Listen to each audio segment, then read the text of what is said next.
a path of action. See my whole form? I'm not doing it with a line of action. Is there anybody unclear on path versus line? We all know that, right? So you can see a whole path with a huge room for error here and very small room for error here.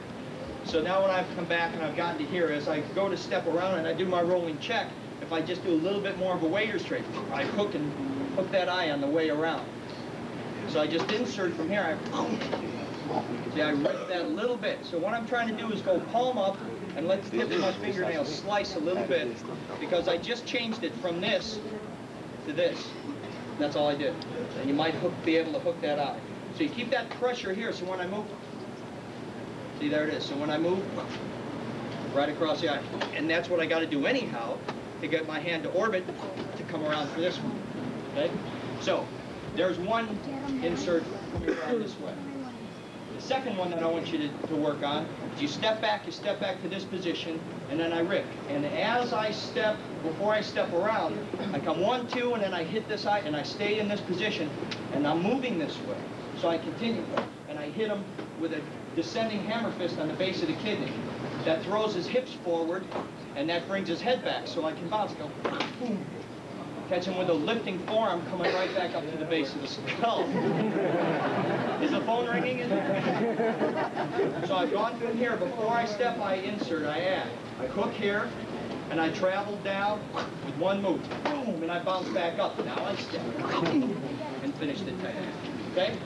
Since you didn't see it, I'll show you in here. So you go back this way. Here's my hook, my hit, and my forearm. It's a double contour. I come down and hit, contour around the back, boom, that should throw the hips forward and bring the head back, and as soon as you hit, it's just about right back up. And then his head, so his head goes boom, bam, right back. It's just an insert. So I come back, I go here, I hook the eye down, up, now I step. Okay? So now we have a left-right combination. Left-right combination. So it's lefts, and then at the moment, step through right. That's the attack. So you turn and you look at your partner, and they're up like this. And they go, boom, and step through left, right. 1, 2, just like that.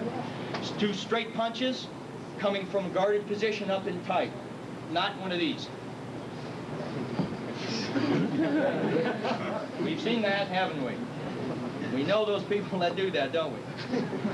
And unfortunately, all those students that sit and watch the Grand Master, who's 30 years old and a 9th degree black belt, which of course is impossible, sit there and watch him do that. He does some jump, spinning, flying, breaking 3 boards, incredible. And you, as the students, sit there go, wow, that guy's bad, that guy's bad, you know, that's great, I want to do that.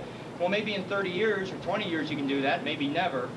But then you got to run the risk of doing that out on the street versus keeping your feet on the ground and clocking them. You know, that's the practical versus the impractical.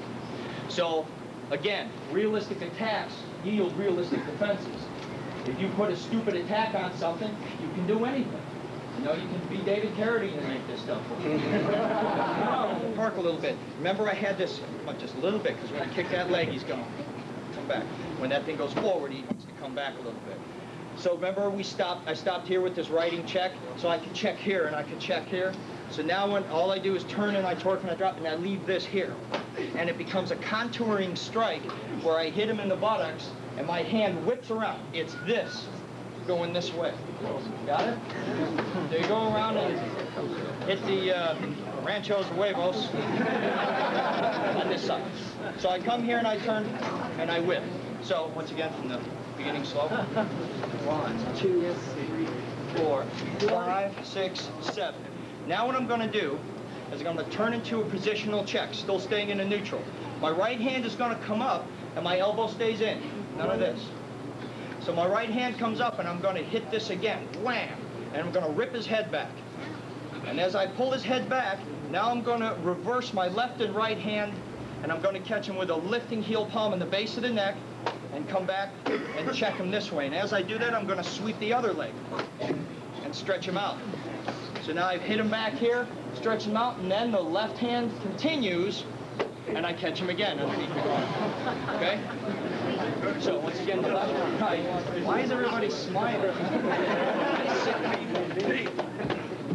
Okay?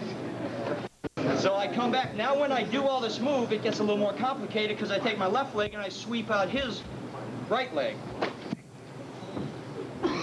And when I plant down, I continue the orbit of my left hand, and you're here for that next hit. And I push a little bit, wait. And I hit here and I push a little bit and he starts to go down.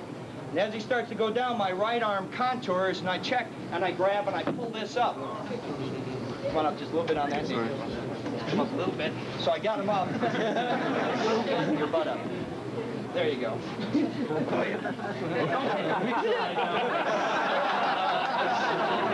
I can see the headlines. This is how Speakman made it in Hollywood, right?